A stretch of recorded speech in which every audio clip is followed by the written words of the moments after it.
Time to continue on through the Friday undercard for Kentucky Oaks Friday at Churchill Downs. We are up to race number 8. It's the Grade 3 Modesty. We encourage everyone out there to head on over to drf.com. You can get your past performances now in the Kentucky Derby packages. They are all available. I'm very excited to bring in sharp handicapper, good friend of mine, someone who needs to be getting a larger salary for having to deal with Andrew Champagne as often as he does. Talking about Josh Rodriguez. Josh, how you doing, buddy? How's everything going on your end? I'm doing pretty well. This might be the most degenerate thing I've ever done since I'm at a work conference. I'm literally in the furthest corner in this huge building, recording this right now. So, but hey, it's Derby week, so you got to do what you got to do. You're helping me out. You're going to get some good karma on your end too for this week with a lot of big races and a lot of big opportunities coming your way. So we had a really interesting race to discuss. We're going to be looking at race number 8 on the Friday card. It's the Grade 3 Modesty. I'll give you a chance at the end to plug your and Andrew's show and all the stuff you guys have, because I know you went through a lot of these races together and did some really nice analysis there. This one is a field going 1.125 miles. Want to mention some of the horses that will take a lot of support in here. The 4 Heavenly Sunday, very interesting because she's cross-entered in 2 different races over the weekend. And at the very least, like her or not, she has good speed. So whichever race she shows up in, she'll at the very least have a big say in how that race is run because of her running style. And, that's something you probably have to start with, having a conversation about this race and how it shapes up, Josh. Yeah, when we did our preview for this, that was one of the horses I thought was definitely vulnerable in this spot. I thought that morning line was, I don't want to say egregious, but I just didn't agree with it. The horse I landed on, I think, is going to be your favorite, which is the 6. Surprisingly, this is the horse I think I see taking a bunch of money. I think people are going to see the cutback. This horse tends to run, I think, a little bit better at slightly shorter distance than last time out, where they ran her 1.5 miles. And finished second. I thought, finished a good second to Didia in that Pegasus filly and mare turf. So I thought surprisingly was probably going to be the horse to beat.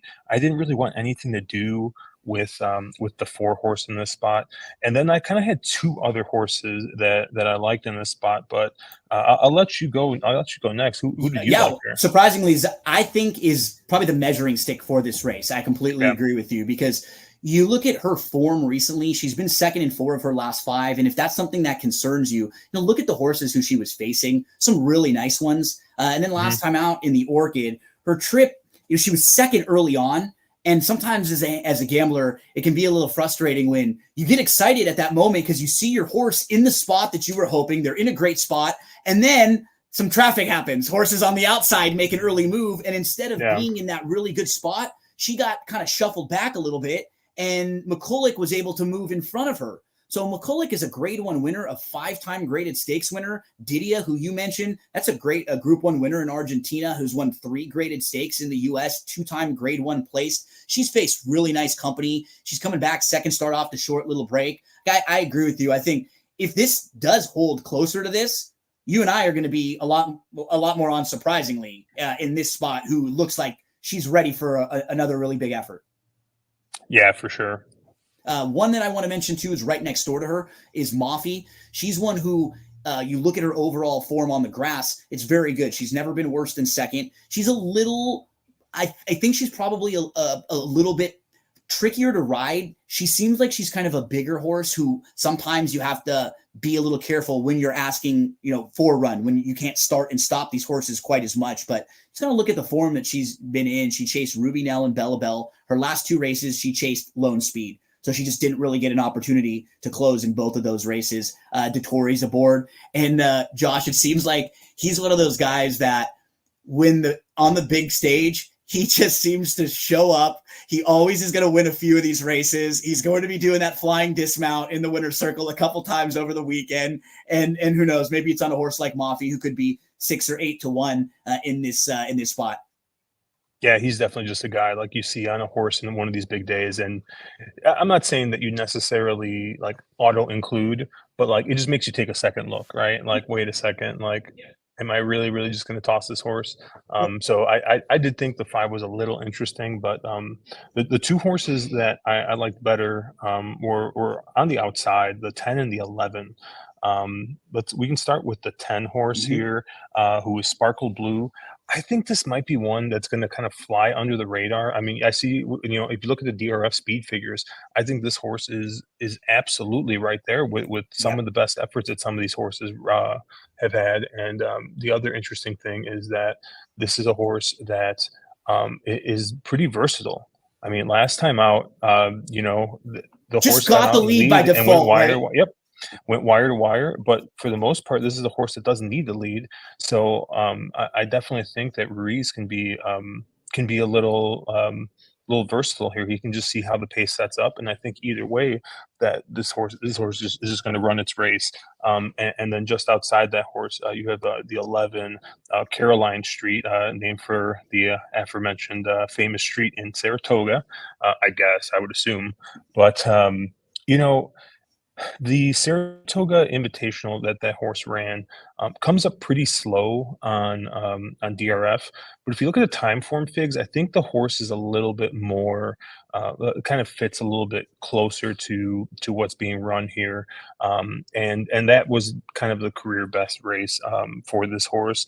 This is one that has run on the good going overseas and run well on good going, and I'm not 100% sure on weather. We know the weather in Kentucky changes, but I know that there's supposed to be some rain this week, possibly I think on Saturday. But if for some reason there is a little bit of cut in the ground, I think that maybe I'll move this one up.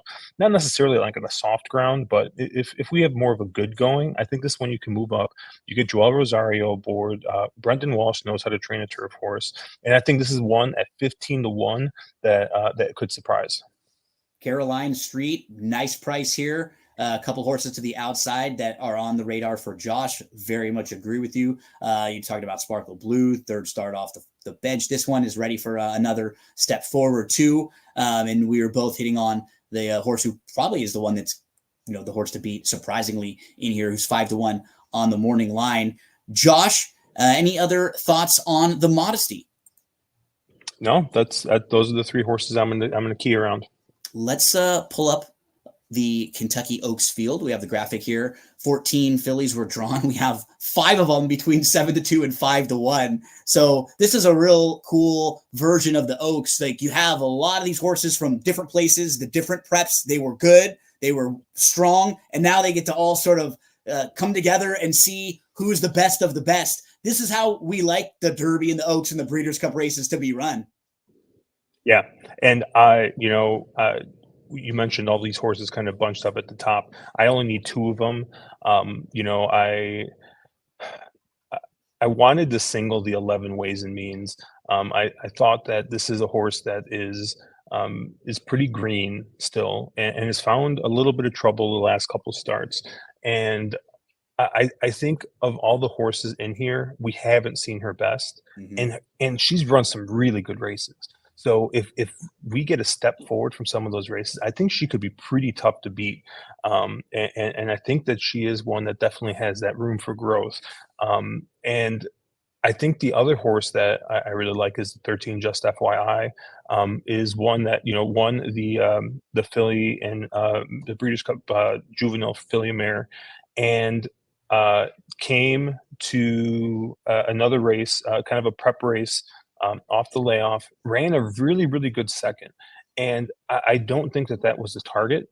So I'm going to go ahead and excuse that. I believe Leslie's Rose beat her in Yep. that race. And Leslie's I like Rose got such a Justify. perfect trip that Yeah. day, and that sort of felt like the spot for Leslie's Rose. She was coming off of a disappointing effort in the race before as a favorite, so I think they were really primed on getting her ready to run a big race there. And I agree with you. And the horses that you were mentioning, they both fall in that template of they're making their second start back, and they were horses that have always been talented. And if they can step forward at all, they may have a ceiling that we just haven't seen from a lot of these other ones.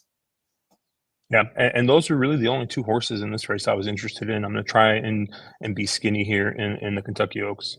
Let's move to the Derby. 20 are entered. Fierceness 5-2 on the morning line. Sierra Leone, your second choice at 3-1. One's drawn towards the inside, the other towards the outside. Completely different running styles for your two favorites. Do you like either one of them? Do you think one of the two of them is the horse to beat? And then give me, your group of a few that you'll be using. I believe since Andrew likes Fierceness, I'm contractually obligated to not pick Fierceness. There we go. I mean, Fierceness could win, but I'm not going to take the 2-1 horse, the 5-2 horse in the Kentucky Derby, because that's just against everything in my being. I will say, of the two short prices, I think Sierra Leone has got the better shot to win. But from a value standpoint, I think the 4 Catching Freedom, I think he makes the most sense here in that run style. Similar run style to Sierra Leone's going to want to close off the pace. And, I just see a lot of pace in this race. And I know some people are like, they think that maybe it's not going to be as nuclear as we've had in the past, but I don't know. When you get 20 horses, you get these international horses that have nothing to lose. And, these horses come over here and the trainers are just going to send, right? If it's a horse that's been on the front end, they don't go get to the front end. They're more aggressive, I think, with their horses versus how we kind of are here in the States. You get Dornick drawing the rail horses too, right? Where he's going to have to go. He didn't really go last time and it didn't work out for him. And when he's been on the lead, that's been the best. So he's going to want to go. Blinkers are on for Track Phantom, right? He's going to want to go. You look at a couple of the horses down towards the inside. Just a touch on drawn the inside of the field. He wants to be forwardly placed. I don't think Encino wants to be too far out, right? You start talking about it now and it's like, I agree with you. I think it's going to be quicker than most people think. And that's why I'm a little colder on Fierceness, because I just think if that's the case and he's wide out there, that will just really compromise him and his chances.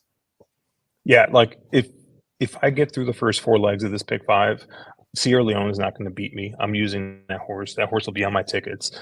Fierceness can beat me every single day of the week. That's just not where I want to go. But I hate this because I feel like I'm on the wise guy horse now, and I never like being on the wise guy horse. And that's a 7 Honor Marie. Coming out of that same race as Catching Freedom, has just been, super impressive in the works. And I'm just looking at that run style. It's another horse that's going to be coming from out of it. And I really do feel like this horse is drawn really well in that 7 post. And I just think he's peaking at the right time. And that's what you want, right? You want the horse that's stepping forward from their first start off the bench to the second, and then second to the third, and they get ready to peak at this moment. And that's what Honor Marie, you're hoping, right? Shook the rust off in the Risen Star. Still didn't run bad that day, finishing 5th in the best of all of the Derby preps. There were 3 next out prep winners in front of him that day. And then he was a good second. If he just improves slightly on the buyer speed figures, I mean, he's right there already. He improves just at all. That I'm more likely for a horse like him, the way he trends upward, than with a horse like Fierceness, who hits a really big number. And it worries me because I don't think he has another step up. Can he regress and still win it? Sure. But I want him to be rounding into their best race. And you're right. He maybe he gets bet a little bit, but it's probably for good reason. There's a lot of positive things to like about Honor Marie right now. Yep. Josh, buddy, thank you so much. I know you have work and you're in the middle of a conference, and you were able to, in true DGen fashion on the big week of Derby week, carve out a few minutes to talk some Oaks and Derby. So tell me where we can find more from you and Andrew with Drinking Champagne. Talk to us about where we can find that and what kind of stuff you guys did for this week. Yep, ontherwronglead.com. And then we are at On the Wrong Lead on YouTube. Obviously, you can find us on YouTube on any kind of podcast, Spotify podcasts, Apple podcasts, all that good stuff. And obviously we live stream on Twitter at @wrong_lead. Episode of Drinking Champagne with Andrew Champagne just came out recently, kind of talking about long shot, best bet, and just kind of some bold predictions we had for both cards, both the Derby and Oaks. And then we'll be live streaming Thursday night and Friday night on our YouTube channel and on Twitter, just talking the races. And love to see people come out and ask questions and just interact and have a good time.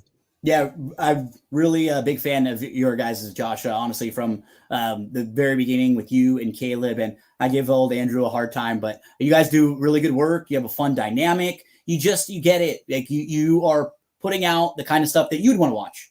And that's exactly that's what I think we're all doing here. So really great job, man. Keep up the good work. And I'm always happy to throw your guys' stuff on while I'm doing my handicapping and listening. And you guys will lead me to a horse that may not have been on my radar. So thanks so much for taking some time out, and good luck to you all week with all your plays, buddy. No problem, man. Thanks. Folks, thank you so much. Hopefully we were able to help you out with the Modesty. We'll continue along as we move from the Modesty race 8 on Friday to race number 9, the 8 Bells. Make sure to subscribe to the podcast. And if you're following and you're watching this on YouTube, hit a like button there. That helps us out, and it'll make this get a little more available to people all around. Thanks so much, folks, and good luck all weekend long on the big Oaks and Derby days.